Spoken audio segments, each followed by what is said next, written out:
Hey everyone, स्वागत है आप सभी का मेरे चैनल पर। और अगर आप ये वीडियो देख रहे हो तो चांसेस है कि आपका भी लैपटॉप या पीसी पहले से ज्यादा स्लो फील हो रहा है। शायद बूट होने में ज्यादा टाइम लगता है, एप्स फ्रीज हो जाते हैं या फिर गेम अटक अटक कर चलता है। तो लेट मी टेल यू, आप अकेले नहीं हो। हम में से अक्सर बहुत सारे लोग ये प्रॉब्लम्स फेस करते हैं और हमेशा इसका सोल्यूशन नया हार्डवेयर खरीदना बिल्कुल भी नहीं होता। तो आज की वीडियो में मैं आपको 5 ऐसे टॉप और इग्नोर किए जाने वाले टिप्स बताने वाला हूं, जिनका यूज करके आप अपने लैपटॉप की परफॉर्मेंस को सिग्निफिकेंटली लेवल पर बूस्ट कर सकते हो। एंड ये टिप्स इतने सिंपल है कि हम में से कोई भी इसका इस्तेमाल कर सकता है।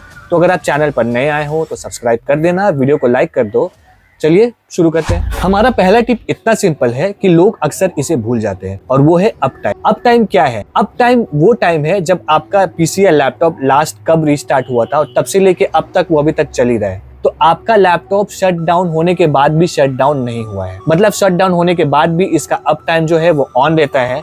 मतलब योर लैपटॉप और PC is not going to proper sleep even if your system is off. So अपने लैपटॉप या अपने पीसी को अपने तरह समझो। जैसे मान लो आपको डेली 8 घंटे सोने की आदत है और 8 घंटे से वो टाइम कम होकर 6 घंटे हो गए और 6 घंटे से 4 घंटे, तो आप धीरे धीरे लो और स्लगिश फील करने लगोगे और अपने डेली टास्क में जितना आप एफिशिएंटली वर्क करते थे उसमें आप गलतियां करने लगोगे। सेम आपके लैपटॉप या पीसी के साथ भी है। हर वो प्रोग्राम जो आप खोल रहे हो, हर वो फाइल जो आप क्रिएट कर रहे हो और ऐसी वेबसाइट जो आप विजिट कर रहे हो, तो वो आपके लैपटॉप के कुछ रिसोर्सेज जैसे उसकी रैम, उसका प्रोसेसर और उसके टेम्पररी स्टोरेज का कुछ हिस्सा यूज करती है। वक्त के साथ यही टेम्पररी प्रोसेसेस एंड फाइल्स आपके सिस्टम में जमा होते जाते हैं, जिसकी वजह से आपको मेमोरी लीक्स या फिर एक स्लो सिस्टम देखने को मिल सकता है। एप्लीकेशंस बंद होने के बाद भी पूरे रिसोर्सेज को रिलीज नहीं करते और यही बिल्डअप के कारण आपको लॉन्ग टर्म में आप अपने सिस्टम में ये सारी चीजें नोटिस करोगे, जैसे आपका सिस्टम थोड़ा सा लैगी है या फिर अनरिस्पॉन्सिव फील हो रहा है। तो अपने लैपटॉप को रीस्टार्ट करना एक रिसेट बटन दबाने जैसा है। रीस्टार्ट करने पे ये आपके अप टाइम को भी रिसेट कर देता है,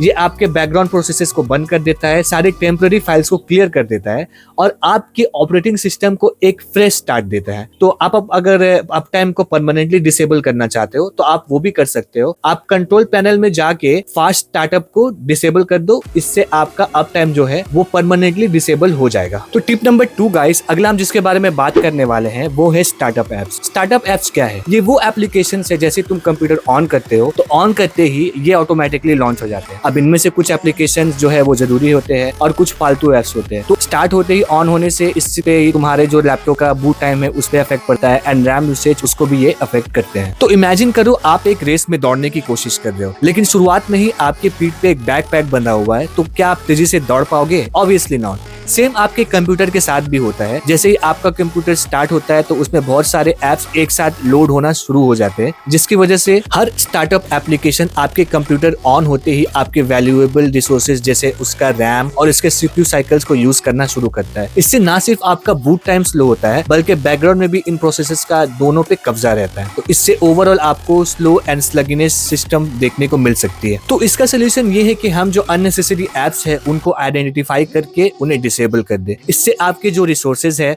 वो फ्री हो जाते हैं एंड उन्हीं एप्लीकेशंस पे ये ध्यान देने लगेंगे जो आप यूजुअली यूज करना चाहते हो। स्टार्टअप एप्स को परमानेंटली डिसेबल करने का तरीका भी मैं आपको बता देता हूँ। सबसे पहले तो आपको अपने कीबोर्ड से कंट्रोल शिफ्ट एस्केप प्रेस करना है और यहाँ पे परफॉर्मेंस टैब में जाके स्टार्टअप टैब पर जाना है। यहाँ पर आपको एप्लीकेशंस की एक लिस्ट और उनका स्टार्टअप इम्पैक्ट दिखेगा। हाई या मीडियम लेवल वाले किसी भी चीज को देखे जो आपको बिल्कुल जरूरत नहीं है और आपके कंप्यूटर के शुरू होते ही रन हो रही हो। ये अनवांटेड ऐप पर राइट क्लिक करना है और यहाँ पे डिसेबल सिलेक्ट करना है। इसमें आपको कोई भी फिक्र करने की जरूरत नहीं है। यहाँ डिसेबल करने का मतलब उन्हें अनइंस्टॉल नहीं किया जा रहा है। आप ये एप्लीकेशंस को जब भी जरूरत हो मैनुअली ओपन कर सकते हो। इस लिस्ट को ध्यान से देखें और जो भी अपना शुरू से बैकग्राउंड में चलने की जरूरत नहीं है उसे डिसेबल करें। आपका बूट टाइम आपको डेफिनेटली थैंक्स कहेगा। तो now let's get on to the tip number 3, जो कि ये कहता है कि आप अपने बिल्ट इन गार्डियन को इग्नोर कर रहे हो।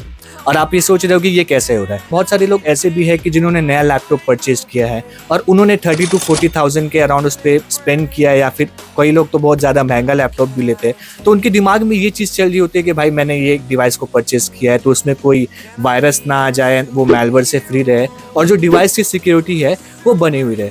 तो इस चक्कर में वो एक थर्ड पार्टी एंटीवायरस जो है सॉफ्टवेयर वो इंस्टॉल कर लेते हैं और इसमें वो एक चीज जो इग्नोर कर जाते हैं वो है विंडोज डिफेंडर, जो कि बिल्ट इन है एंड ऑब्वियसली ये आपके डिवाइस को वायरस और मालवेयर से फ्री रखने के लिए ही डिजाइन किया गया है। एंड स्पेशली वो लैपटॉप्स जिनमें 8 GB या उससे कम रैम है, तो उसमें तो मैं सजेस्ट करूंगा कि आप थर्ड पार्टी एंटीवायरस इंस्टॉल नहीं करो, क्योंकि पहली बात तो उसमें आपको ज्यादा स्पेंड करना पड़ेगा। थर्ड पार्टी एंटीवायरस के जो प्रीमियम फीचर्स होते हैं जैसे अवास्ट का एंटीवायरस है, मैकेफी है, उनको आपको परचेस करना पड़ेगा।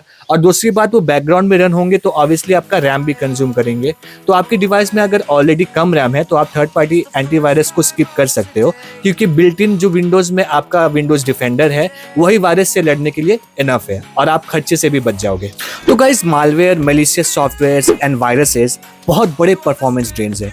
ये हिडन प्रोसेस चला सकते हैं और आपका डेटा भी चुरा सकते हैं और आपके परफॉर्मेंस को बिल्कुल ही डाउन कर सकते हैं। और इसमें आपका सेवियर बन के आता है माइक्रोसॉफ्ट विंडोज डिफेंडर, जो कि एक बिल्ट इन सिक्योरिटी सोल्यूशन है जो कि थ्रेड्स को एक्टिवली स्कैन करता है रियल टाइम पे, एंड स्कैन करने के साथ साथ उन्हें रिमूव भी करता है। और इतना ही नहीं, आपके सिस्टम को उन वायरसेस और मालवेयर से बचाता है जो कि आपके सिस्टम को स्लो करने का कारण बन सकते हैं। एंड समटाइम गाइस, ऐसा भी होता है कि आपने कोई थर्ड पार्टी एंटीवायरस इंस्टॉल किया है तो वो माइक्रोसॉफ्ट डिफेंडर जो विंडोज डिफेंडर है उसके साथ वो क्लैश कर रही होती है, जिसकी वजह से कन्फ्लिक्ट पैदा होते हैं। और जहाँ कन्फ्लिक्ट्स पैदा होते हैं वहाँ तो प्रॉब्लम होने ही है, भले से वो मामला आपके सिस्टम का हो या आपके घर का। तो गाइस, ये इंश्योर करना कि आपका विंडोज डिफेंडर एक्टिव है, रेगुलर सिक्योरिटी स्कैन्स चला रहा है एंड अप टू डेटेड है, ये तीनों चीज़ों का ध्यान रखना आपके लिए बहुत ज़्यादा इंपॉर्टेंट है। ये सिर्फ ना आपके पीसी के परफॉर्मेंस के लिए बहुत क्रूशल है, बल्कि सिक्योरिटी के लिए भी। And unlike those third party antiviruses, ये बैकग्राउंड में साइलेंटली काम करता है और आपके रैम को ज़्यादा इफेक्ट नहीं करता। तो now we are talking about the tip number 4 guys. तो व्हाट इज टिप नंबर 4? अपने बिल्ट इन फिक्सर को इस्तेमाल करना। विंडोज में एक बहुत ही powerful, incredible and useful tool है जो आपके कॉमनली फेस्ड प्रॉब्लम्स को सिंपली डायग्नोस एंड फिक्स कर सकता है, लेकिन सैडली बहुत सारे लोग इसे भी इग्नोर कर देते हैं। तो इंटरनेट कनेक्शन प्रॉब्लम से लेकर ऑडियो ग्लिचेस और जनरल सिस्टम मेंटेनेंस तक, विंडोज का ये बिल्ट इन ट्रबल शूटर हर एक कॉमनली फेस्ड प्रॉब्लम्स की जड़ को ढूंढ सकता है और उसका सोल्यूशन दे सकता है। एंड दोस्तों, एरर कोड्स को घंटे गूगल करने के बजाय और चीजों को मैनुअल फिक्स करने के बजाय आई विल सजेस्ट कि आप ये ट्रबल शूटर एक बार यूज करो, क्योंकि ये आपका बहुत सारा टाइम और फ्रस्ट्रेशन दोनों बचा सकता है। ये कॉमन बॉटलनेक्स एंड मिसकॉन्फ़िगरेशंस को आइडेंटिफाई करने के लिए ही डिजाइन किया गया है, जो आपकी यूजर एक्सपीरियंस को अच्छे से इम्प्रूव कर सकता है। एंड स्पेशली तब गाइस जब आपको फील हो रहा हो कि आपके लैपटॉप के साथ कुछ ऑफ है, कुछ फीचर्स अच्छे से काम नहीं कर रहे, तो इससे पहले कि आप अपना लैपटॉप लेके किसी हार्डवेयर इंजीनियर के पास दौड़ो, आई विल सजेस्ट कि आप एक बार विंडोज का ये जो ट्रबल शूटर है उसको रन कर लो। क्या पता आपके बहुत सारे पैसे भी बच जाए और आपका टाइम भी। तो दोस्तों, अगली बार आप अपने सिस्टम के साथ अगर कुछ प्रॉब्लम फेस कर रहे हो तो ट्रबल शूटर को यूज करना जरूर याद रखना। आप हैरान हो जाओगे कि ये कितनी जल्दी चीजों को फिक्स करता है। तो गाइस, हमारा 5वां और सबसे इम्पैक्टफुल टिप जो कि है स्टोरेज क्लीनअप। आपकी जो हार्ड ड्राइव है या एसएसडी, वो सिर्फ फाइल्स को स्टोर करने के लिए नहीं है, बल्कि आपके पीसी की परफॉर्मेंस के लिए भी ये बहुत ज्यादा इंपॉर्टेंट रोल प्ले करते हैं। एक लगभग फुल ड्राइव या फिर एक फुल एसएसडी आपकी पीसी की परफॉर्मेंस को सिग्निफिकेंटली लो लेवल पर लेके आ सकते हैं। तो गाइस, आपकी ओवरऑल स्टोरेज जब फुल हो जाती है, स्पेशली आपकी सी ड्राइव जहां पर विंडोज इंस्टॉल है, तो आपका कंप्यूटर बहुत स्ट्रगल करने लगता है, क्योंकि इसे अलग अलग ऑपरेशंस करने के लिए, फॉर एग्जांपल सॉफ्टवेयर अपडेट्स चलाना, टेम्पररी फाइल्स बनाना और वर्चुअल मेमोरी को मैनेज करना जो कि आपका एक्सटेंडेड रैम है, वो सारा प्रोसेस बहुत ही स्लो डाउन हो जाता है। तो अगर ये स्पेस लिमिटेड है तो ये प्रोसेसेस काफी स्लो हो जाते हैं, जिसकी वजह से sluggish application launches, longer loading times and overall system में अनरिस्पॉन्सिवनेस देखने को मिल सकती है। इसके अलावा फ्रेगमेंटेड फाइल्स जो आपके ड्राइव पर स्टोर्ड है वो भी आपके स्लो डाउन का कारण बन सकती है। तो अननेसेसरी फाइल्स, एप्लीकेशंस और टेम्परेरी डाटा को क्लियर करने से आपकी स्टोरेज की जो क्रूशियल पार्ट है वो फ्री हो जाती है, जिससे आपके सिस्टम को सांस लेने और एफिशिएंटली ऑपरेट करने की परमिशन मिलती है। तो गाइस, स्टोरेज क्लीनअप को अपने पीसी मेंटेनेंस का रेगुलर पार्ट बना ले।